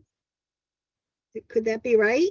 Previously, the bank charges were thrown into there because no one had a line item for bank or financial services.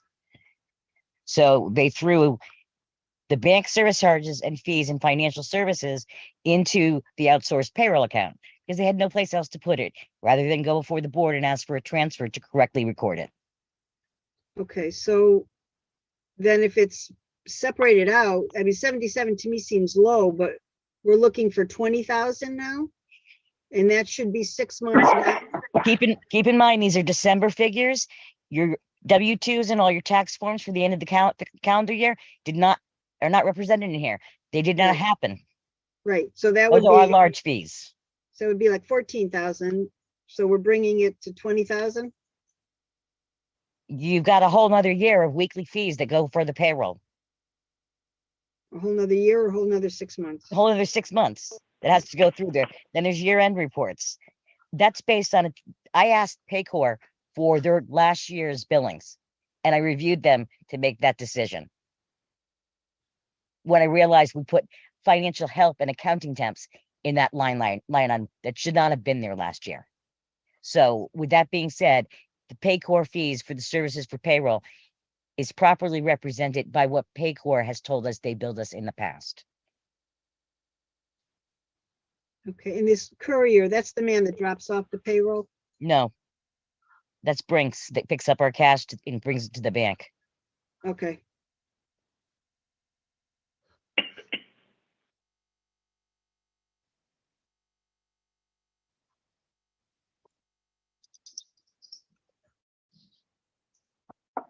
Grant writing, did we hire a grant writer yet? Or We have contracted for a grant writer for the current year, and the mayor is recommending keeping the position and extending the contract for another year. who did we contract? They're called Right Now Consulting LLC. There was an article in the Valley Indy outlining the grant writer, her experience, and so forth and so on. She has put together one major grant for us already, looking to get the funds necessary to completely renovate the municipal parking garage. She is currently in the process of putting a grant together for replacement of the pedestrian bridge on the Derby Greenway. Both of those applications were approved by the Board of Aldermen, and we envision that there are many more opportunities for her to submit grants as we look at developing Fountain Lake and the Main Street South projects as well. So that's a position that easily could be utilized to move the city forward with our development efforts.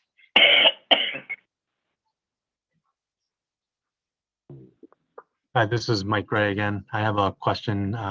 Sorry, Mark, to make you go back to it. You don't have to if you don't want, but I just noticed the benefits administration fee went up significantly. What's the cause behind that? Hang on. The benefit of this year, we actually started this process during this fiscal year. Previous budgets were not split out into administrative fees and actual claims and costs. This budget, the way the budget's broken out right now, more properly reflects how we're spending the money in healthcare, so that we can better see where the money's going and adjust, what needs to be done. Is it claims or is it administration that's going up? Thanks. Does it include the Board of Ed as well? Yes, it does. They're also broken out to different line items. So I have to report Board of Ed, retirees, and everybody separately to various different agencies. So separating them out, it shows us where our cost is and makes it easier to report and show detailed backup for what we report on. Right, thanks. You're welcome. And Mike, just to further amplify what's going on with the health insurance, we have unique entities, if you will, when it comes to our health insurance, our liability insurance, our workers' comp, and we have asked the current broker to begin breaking out all of those costs by 4 different cost centers. City employee, union kind of employees, which includes the city hall workers, the Department of Public Works, the police department, the Board of Education, which is a huge number, and also the WPCA, which is a reimbursable number because WPCA has their own funding source, and the Housing Authority. The Housing Authority is relatively small. I think it's 2 or 3 employees, but that allows us to track the costs along the different groupings, if you will. And you'll see as you take a look at some of these numbers, that some of the numbers are affected differently. For example, because the Board of Education has generally a higher aged population, their claims are significantly higher percentage-wise than the other ones. They also have the largest number of stopgap claims in the city as well. So that helps us to just do the analysis, and when it comes to the WPCA, to make sure we have appropriate chargeback numbers, which up to this point, it was not tracked that way. Who does the city use as a consultant, Lockton? Joe Pinto is the broker for our health insurance. It's Sinclair is his company. Thanks.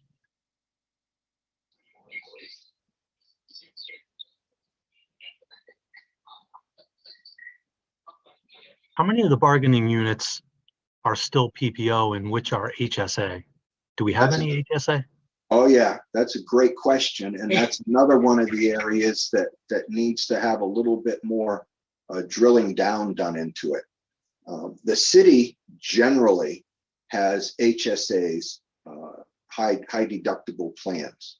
However, the Board of Ed has a multitude of different plans, some of which are PPO, some of which are, different forms other than the HSA. There's also different rates of repayment of the premiums, depending upon the unions. And so that kind of needs to be consolidated a little bit better. The problem, which I'm sure you're aware of being in education, is that you have two different negotiating groups. You have a negotiating group that covers the city, and then you have the negotiating group that covers the Board of Ed. And from my understanding, there's no overlap there. So the Board of Ed is free to negotiate whatever plans, whatever rates, but the city winds up paying the bill. And when you look at the total cost when it comes to education for the city of Derby, it's not just the number that gets allocated at the bottom line of the mayor's budget here. It also includes all of the health benefits. It includes liability insurance. There's all additional costs that the taxpayers pay to provide the educational services that they do.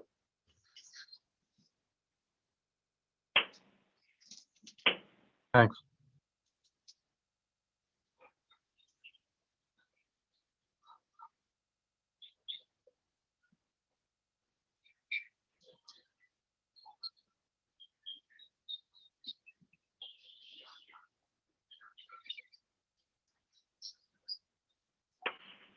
I guess, Mark, maybe scroll down a little more and see if anybody has any,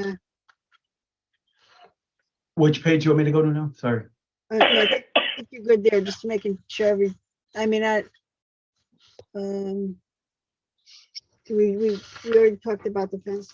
I mean, I don't have any questions with the police department. I think they're, You're good with tax and assessor and all that? well, I mean, I'm not sure what's going on with the tax collector, and I think the wages are coming out of the tax assessor, I think. I'm sorry, not the assessor, tax collector. I think the tax assessor.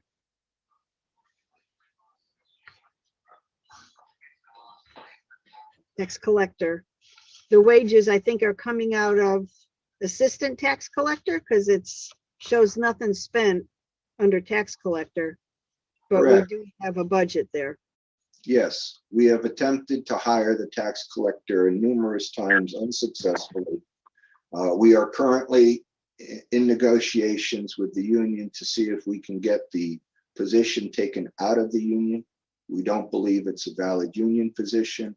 It is a supervisory department head position. We believe the fact, and we know for a fact because we've had people tell us that they are not interested in the position because it is a union-based position. Those types of positions are usually considered department head, professional level, and that's what people expect to find when they apply. So we're in the process of trying to see if we can get that changed, and that's why we're waiting before we move forward. We're currently in discussions with the union about it. Okay, so but the salary's coming out of assistant, even though she's the acting tax collector. So that's why the spent is zero. That's right. That's why it's zero. I think it was 2 years ago that the union petitioned the city. I'm not sure whether it came as a result of a grievance or how it got established, but they advocated that the assistant tax collector be given increased compensation because she was filling the role of the tax collector, which was above her grade. And so as a result, her salary was adjusted based upon that agreement that was reached. So she's being paid additional monies because she is serving in the tax collector role, even though she is by grade or definition, however you want to think of it, the assistant tax collector. And Walter, this is Roberto. Where is the tax collector position being advertised at? It's not currently. Okay. It won't be until we get the situation with the union satisfied one way or another. Okay, thank you. Historically, Roberto, they attempted to hire full-time when the tax collector was left, and that didn't work. And then they had an agreement where they brought in somebody who was a retired tax collector on a part-time basis through a special arrangement with the union. And she lasted a while, and then she left. And then I believe they had an agreement with the union where they tried to advertise for a part-time tax collector and were unable to fill it at that point. And so that's the reason why we've entered into the discussions we have with the union regarding moving it out of the union and into a classification of a department head, so that we could then look to do it that way. And when we do, if we're successful with that, I don't know that salary figure is going to be able to be held either. What we're running into with the analysis that we've been doing for the finance director is we've been told that because of the COVID situation, many of the employees in government, both federal, state, and even local, when it came to the financial services market, have decided to retire, take early retirement. A lot of them had benefits that came with it. And so there's now a glut that's occurring. And I can tell you from the research we did on the finance director position that the salaries are much higher than expected. And to enter into the competition, some municipalities are even offering signing bonuses, like we do for Major League Baseball and stuff. So the competition's pretty intense right now. Didn't we pay for the assistant tax collector to go to school to be the tax collector? Didn't we pay for all those classes? I have no knowledge of that. That's beyond mine. Does anybody know?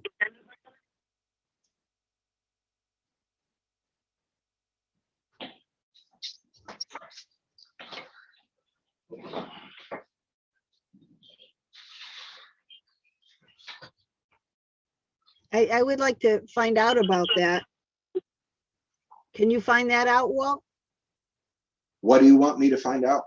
If we paid for her to go to school to be the tax collector, I mean, paid for all those classes and education? She may have pursued classes on her own. I don't believe the city has a policy, either independently or with the union, where we pay for educational reimbursement. I will say one thing. It wouldn't be abnormal for someone to continue their education and request it through educational fund reimbursement, but it's not, it wasn't intended, I don't believe, would have been intended to replace somebody, because she was taking her classes, as she told me, prior to the tax collector leaving. So I think it was just continuing her education. But was that in anticipation of the tax collector? I mean, she was trying to better herself in the city and we paid for it. You know what? The girls in the town clerk office in many towns do the same thing in anticipation of, yes, maybe finding a job. It doesn't necessarily need to be in Derby. It could be just about anywhere. I mean, I had girls that I worked with in Waterbury that took classes to further their education, and they moved on. It doesn't necessarily that she plans on moving on in here. I mean, that's something you'd have to ask her. Well, my thought would just be, if she's willing not to worry about being in the union and she would take that salary, why are we? We're not here to talk about personnel matters. That's correct.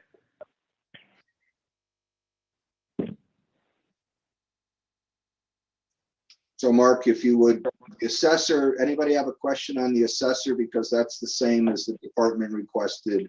The auxiliary police is the same. If you scroll down, I think the police department is pretty much in line. I'm not sure. Got to go a little bit farther. One second there, if you don't mind, going back to the police department wages. Is the sergeant's wages a contractual? I see a significant increase right there. Yes, they are. Okay, thank you. And it's same thing with the detective sergeant wages, correct? All of the police contracts have negotiated wages in their contracts. Okay. And I see a reduction. a reduction there on outside work wages from, I've got to say, that's actually misrepresented as to what it really is. What happens is every time they bill outside work, we get revenue in to offset it. So it's actually ends up being a zero balance account. Because we collect the revenue and we go before the board to transfer the revenue back over to reduce the salaries. So it's you really can't figure that number out at any point in time. It all depends on how many times the police get called to traffic work. correct. And it's a number that should tie directly into the revenue number because they balance each other out. That's not a city expense. We bill that out.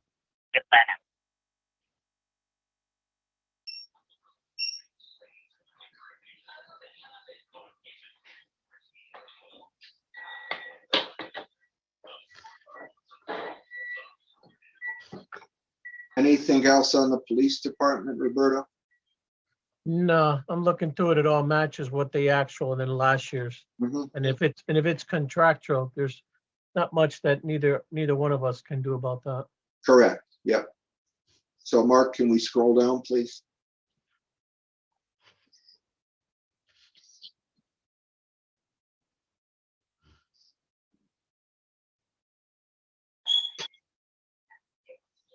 Where do you want to go to?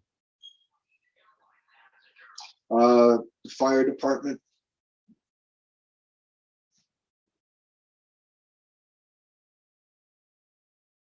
I think the mayor's budget is the same with the exception of the turnout gear. The fire commissioner requested 50,000 in his turnout gear account, and the mayor has moved that into the capital, which is honestly where it should be. In talking with the finance, with the fire commissioner, his goal is to replace a specific amount of turnout gear, and he has requested to come and explain this to you at one of your budget hearings. And so this amount represented starting over again with a yearly payment. This would probably have to be done through leasing, and I have a leasing company that has given me a proposal which is under review to be able to be used for long-term capital purchases. Now, long-term capital purchases done under a lease obviously carry an interest fee with them and cost you more money. If the city decides to create a non-lapsing capital fund, then what you do is instead of paying more, you pay less because you earn interest on the money that you're putting aside annually. And so when it comes time to make the purchase, you have the money readily available. And that's the benefit of a non-lapsing account for things like that. But right now, given the situation that we're in, we've done the investigation, come up with a leasing company that has some pretty favorable terms. And I know the fire department is looking to do a number of different things, as I'm sure others are as well, which are long-term capital purchases, which you can't fund in a one-time basis out of a municipal budget. It's just not feasible. And that's the only difference in the account. Otherwise, the fire commissioner's budget is exactly what he submitted.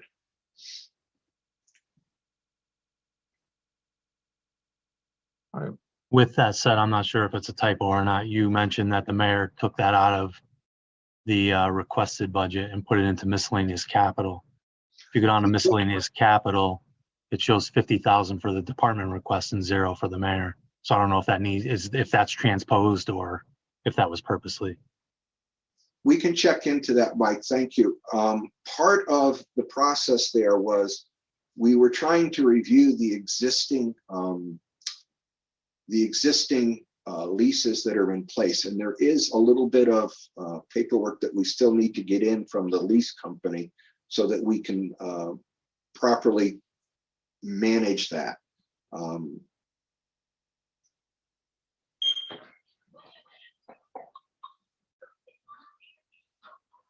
Walter. Yeah. Aren't we supposed to have a capital committee that actually develops those?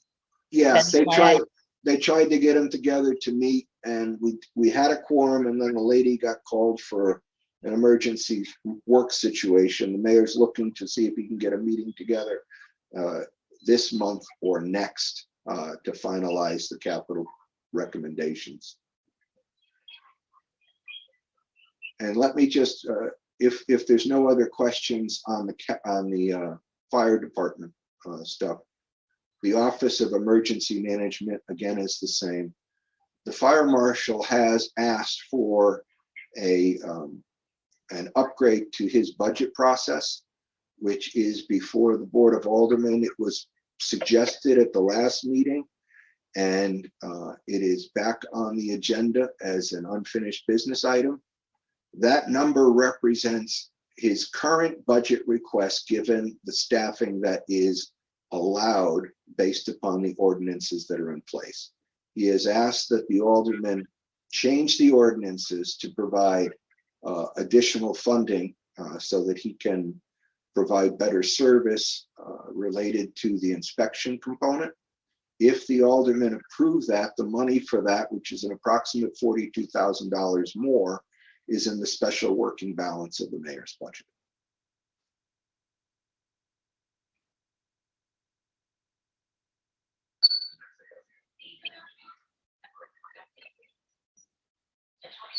The fire hydrant services, or is that to repair fire hydrants, or what is that?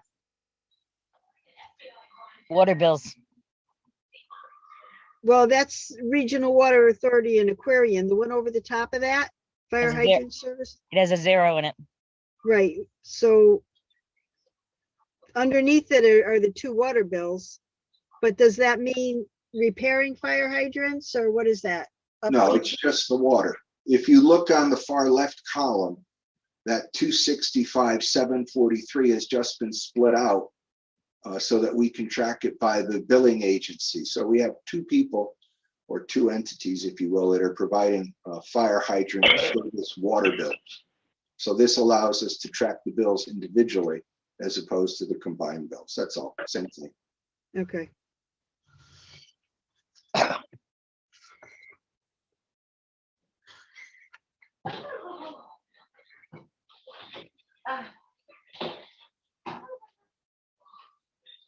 Hey, Shadow.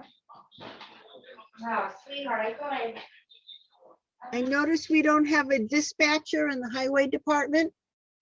What happened to him? He retired. Retired. Well, yeah, I know he retired, but I mean, what happened to the position? The position was eliminated via contract. Who does the dispatching now? Any calls that need to be handled are placed with the mayor's administrative assistant, and then she contacts the director of public works, who then does the dispatching.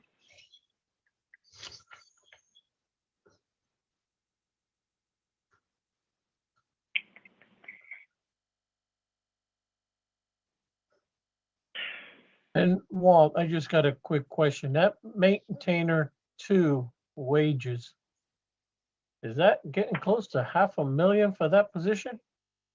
It would appear. Wow.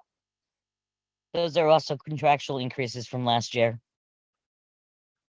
Holy crap, I'm in the wrong business. Go get a degree in municipal finance, Roberto. You can make a lot of money. Jesus.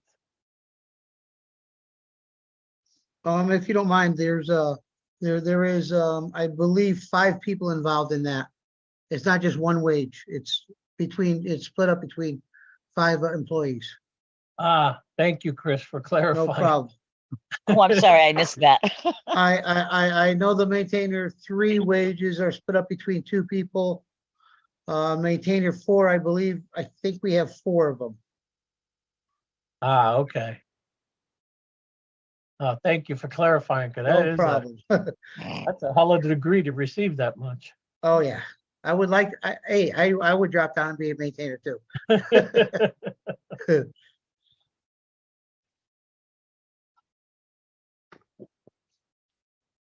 Any other questions on the highway department?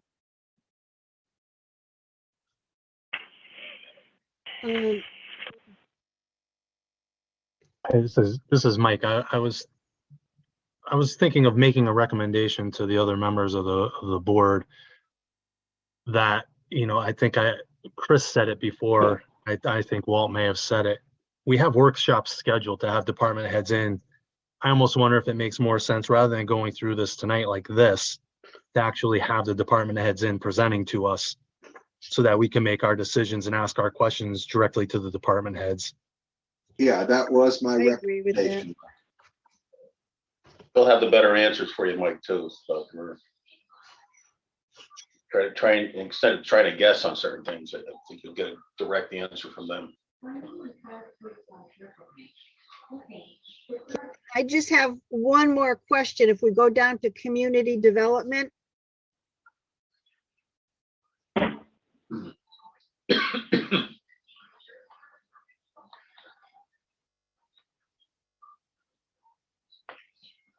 What is that citywide property? What's that huge credit doing in there?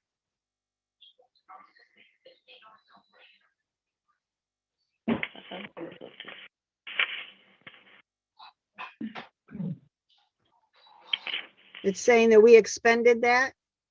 No, that's Jim's had an issue. That was corrected the following month. When a check was voided, the system didn't allow it to be voided in the correct year. So it voided the check in the year it was issued and paid it out of this current year. So I had to do into GEMS and make a journal entry to correct that. If you combine last year's 900,000, where is that? I can't even see it. 941, 629. If you combine the citywide properties, 848 plus the negative is the actual 2-year combination. That's one of the problems with our financial system. It puts things where it wants to. Well, but if you voided it this year, it can't put it, it's got to be voided when it was voided. The check was voided this year because that's when the check came back to us where it was supposed to be voided. And it should have been reissued in this year, making a zero effect on this year's budget. However, it voided it in this year and reissued it in last year, or vice versa. It has been corrected, I assure you. Okay.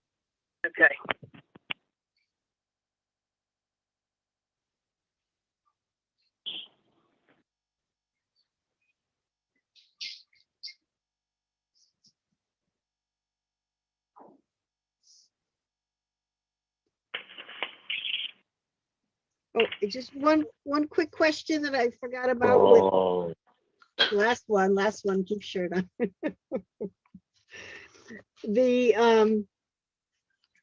When we got rid of the dispatcher, didn't we add another maintainer on?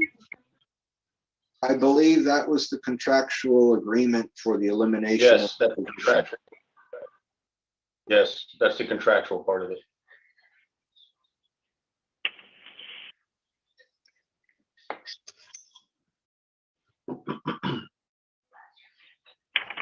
And last but not least, the senior center here. I saw something in the newsletter that our assistant now is only a part-time person. Temporarily, that is true. So we are going to put a full-time person in there? Well, How to work for one person, 1.5. The assistant was promoted to the executive or the director's position. She has a 6-month trial period. And so temporarily what we did was we provided coverage for her different areas that she was concerned with. And then at the end of that 6-month period, hopefully, she's successful, she moves into the director's position, and then we look to hire an assistant director. So that's why the salary didn't change. Okay. Because it's definitely a 2-person job. You can't dump everything on her.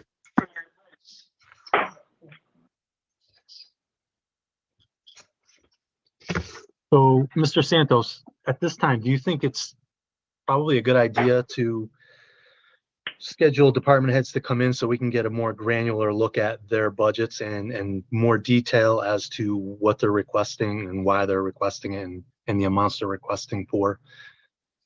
Correct, Mike. I haven't heard a motion to actually have that happen. All right, so if you want to close this part of it, if you want to make a motion, Roberto will set up some dates for workshops. And we'll get the larger departments in one at a time. Smaller departments, we can bundle them, so it won't take up a lot of your time. But we can sit down or we can have a conversation and set up good dates for everybody. Correct. So we could start on that tomorrow, Roberto? Yes, most definitely. Okay. Hearing no other questions, this would give you a chance to digest this. I'll work with Roberto, get the dates for workshops, and we'll get the department heads in. So hearing no other questions, I have a motion to adjourn. Someone gonna make a motion to do that? Oh, I'm sorry. We have a motion to do that, Roberto, set up workshop dates. Yeah, the board members agree on that. Yep. Do you have a second? This is Pamini Patel. Yes, I do have second. Okay. All in favor? Aye. Aye. Okay, we'll get a bunch of dates set up and we'll send them out to everybody. Hopefully they jive with everybody's schedules. All right, and now number 6, or that's 7. We'll work on to adjournment. Can I have a motion to adjourn?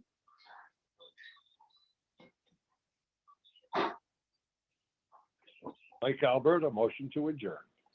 Have a second? Pamini Patel, I'll second it. Thank you. All in favor? Aye. Aye. Okay, guys have it. Thank you for your time tonight. Go over the budget. Look forward to any questions or concerns. Have a great night. Take care. Mayor? The mayor? Yes. May I have a copy of your presentation to the board if you have a chance, please? Okay, we'll get that to you tomorrow. Thank you. Thursday. Thursday, okay. The time is 7:47 PM.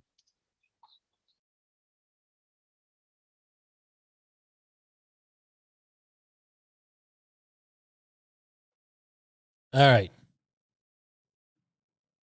Eugene Driscoll again of valleyindy.org. Hold on. So that was the Derby Board of Apportionment and Taxation. I'm not working my camera at the moment because I look like death warmed over. But you saw, if you're watching the whole thing, it started at 6 o'clock. It is 7:48 p.m. right now. Mayor Dziekan unveiled the budget that reduces spending in the city by $756,000 and includes a mill rate decrease. The mayor's proposed budget totals $47.6 million. It's about $756,000 less than the budget unanimously approved by the tax board last year. Mayor's budget sets the mill rate at 38.2. That is 0.4 less than the current mill rate of 38.6. Total grand list of taxable properties grew by 2.5%, or about $21.6 million between 2021 and 2022, according to documents supplied by the mayor's office. What you saw right now, that was an unveiling of it, and now the tax board for the next month will go through with each department, where the department heads usually traditionally come and try to, I guess, justify their budget or answer any questions about their budgets. Of note, you saw some back and forth. There is some clashing happening between certain members of the boat and the mayor's office. You saw at the very beginning of the meeting, Jen DeRoches ask whether a new member, Jim Blaskowitz, needs a waiver from the city because he's a member of the tax board and he works for the city. Usually in every scenario, since I've been covering the city since 2009, the tax board the Board of Aldermen votes to grant a waiver for somebody who's employed by the city and holds an official position. You heard Mr. Blaskowitz say, this is all off the top of my head, I'm sorry, I don't have names or anything in front of me, but he said that he referenced a April 2022 meeting the Corporation Council said that perhaps in this situation, one wasn't needed. And Alderman Wadomski, who was in the audience, read from the Derby Charter, the dual office holding section of the Derby Charter, which she said says, yes, he does need a waiver. So that was some stuff at the beginning of the meeting. Let's see the school budget. The school board had requested a 4.9% increase from the city. The mayor's budget proposes a 1.5 increase for the school district. And I'm talking the bottom line there. There's Derby's contribution and the state contribution to the school budget's to the school district's operating budget. I'm combining the two of them for a total of $19.4 million, 1.5% increase. You heard the mayor say in about, I think it was a statement of about, I want to say 1,600 words, talked about lowering taxes, growing the grand list, but about half of the statement was about the school district. He called it a failing school district and said that the school district's designation as an alliance district, which qualifies it for more state money, hasn't worked. And he renewed calls to have some type of funding tied to an improvement plan, something that happened last year. I have reached out to the chairman of the Board of Ed to get reaction to that statement. But all right, I'm going to shut up because I got to write a story now because we got nothing else. This has to be on deadline, and I get up at 4:30 in the morning. All right. Thanks for everybody who was in here. Thanks to Colleen. Thanks to Rachel. They call this roll call in the streaming world. Thanks to Leo Moscato for your comments and stopping by. Appreciate that. Kevin, always nice to see you in the stream. And I'm just scrolling up. And Jim Pepe, thank you for that clarification early. All right, good night. Thank you.